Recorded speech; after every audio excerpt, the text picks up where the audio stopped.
What is going on, everybody? Welcome back to the channel and to another Overwatch League news video. I apologize if I sound a bit different. I'm not in the usual room I'm recording in, but we don't have time because the Florida Mayhem have officially announced the departure of 6 of their players from the 2021 year. In a Twitter post, the Mayhem said their goodbyes to BQB, Checkmate, OG, Gargoyle, Slime, and Gangnam Jin. For those of you who have been keeping up with the rumor mill and whatnot on Twitter, you probably already saw this coming. Halo of Thoughts last week on Twitter talked about this. He said this was going to happen. He reported that the Mayhem are looking to go fully Western this year.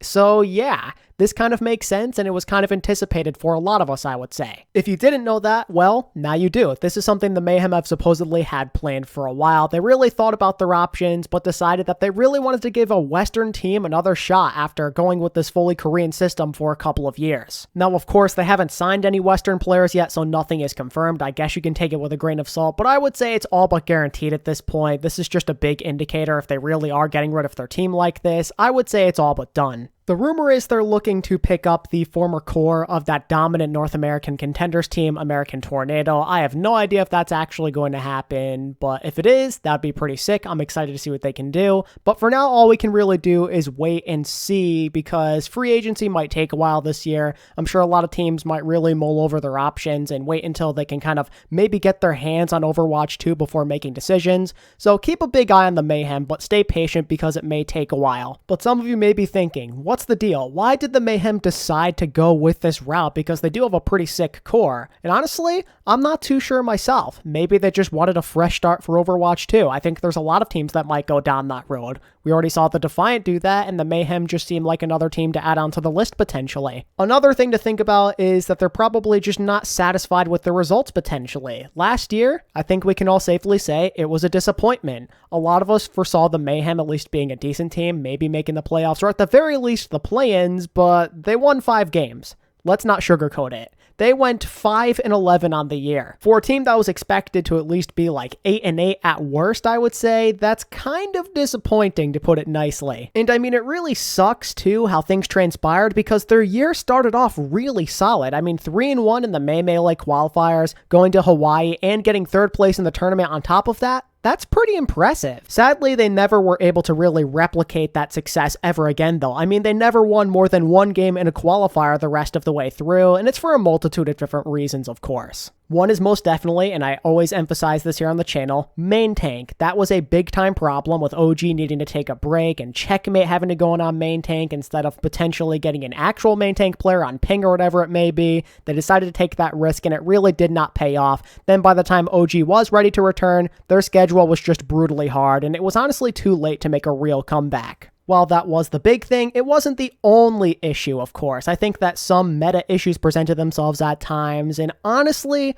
I wasn't a huge fan of their synergy at some points. I felt that some guys could have been more aggressive at times, like Gangnam Jin, among other things, but they just didn't have it. They weren't that same team from last year. The same magic was not present. It kind of makes me wonder how much better they could have been if they still had Fate. Obviously, there wasn't much they could do there. Fate really wanted to go play with Coach Moon again, I'm assuming, and the Mayhem were ready to move on and try something else, but I just can't help but think about it. If they still had Fate, could they have at least made the play-ins? I would say probably, right? Regardless, though, it might have been really tough for them just because, again, that strength of schedule was rather brutal. I mean, when you look at it, they played Dallas a couple of times. They played the Justice a few times. There were a lot of really tough games. They played the Atlanta Reign. Some of those games were not easy. They were playing legitimate contenders. But of course, the Mayhem were expected to be around that level, so the fact that they were never getting it done is a little disappointing to say the least. And it's probably, again, what helped warrant some of these big changes. The Mayhem's future seems uncertain, but they're far from the only ones because a lot of these former players they got rid of, yeah, we don't know what's going to happen with them either heading into Overwatch 2. It's a new game. We don't know how many teams will have interest in all of these players either. At the very least, I'm assuming that Gargoyle, BQB, and Gangnam Jin will all have great shots of making a new team because they're all super duper talented. At their peaks, or at least when the Mayhem were playing somewhat well, those guys were dominating games. They're fantastic players, like top tier in the league. As for OG, Checkmate, and Slime, I don't know what their futures will hold. Like, I'm super uncertain about them. When it comes to OG, I would not be surprised if he retires just because he's taken breaks at times already. It seems like he might not have the mentality for this anymore. Plus, some teams might not be that interested anymore. I feel like this was probably his last hurrah, his final chance to prove himself, so don't be surprised if he doesn't come back. As for Slime, maybe he could get by because he is a fantastic Lucio, but I feel like the other parts of his hero pool do leave something to be desired. And in a league where things are probably going to lean a lot more towards flexibility in the future, that's not ideal, obviously. Then Checkmate, he is young. I think there's a chance he might grind in contenders again, but I don't expect him to be back in the league either. As for the guys I have more confidence in, though, I think there's a lot of teams who could end up becoming a lot better by acquiring their services. Speaking of acquiring their services, that gets me to Yaki, because you might have realized that I did not mention his name when talking about the Mayhem players that got released. And there's a reason for that, at least according to Halo of Thoughts on Twitter.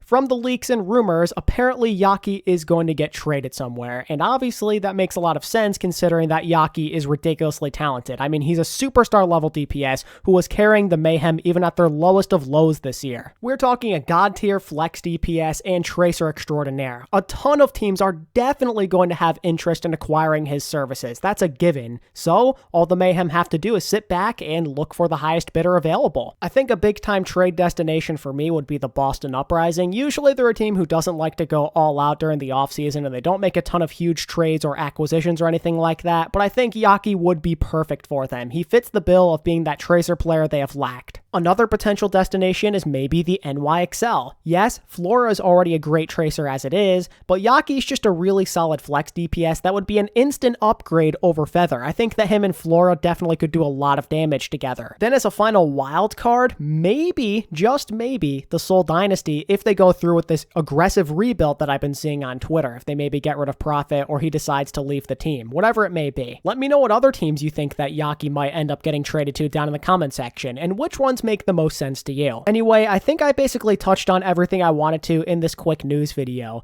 Those are my feelings on the Mayhem getting rid of their current roster. I think it's a little confusing, and I kind of wish they weren't doing it, but hey, what can you do? They wanted changes for whatever the reason may be, and I respect that. Their future, as well as all of their former players, is going to be very interesting, and this is probably not the end of the Florida news that you'll see. It'll go beyond Yaki, because I've also heard that Kuki might be leaving the team. There's so much that might be going on with the Mayhem, and I'm so sorry for all their fans, because you guys finally had some stability in your lives. Season 3 was such a great time. And while Season 4 did not end well, I think there were some good moments there too.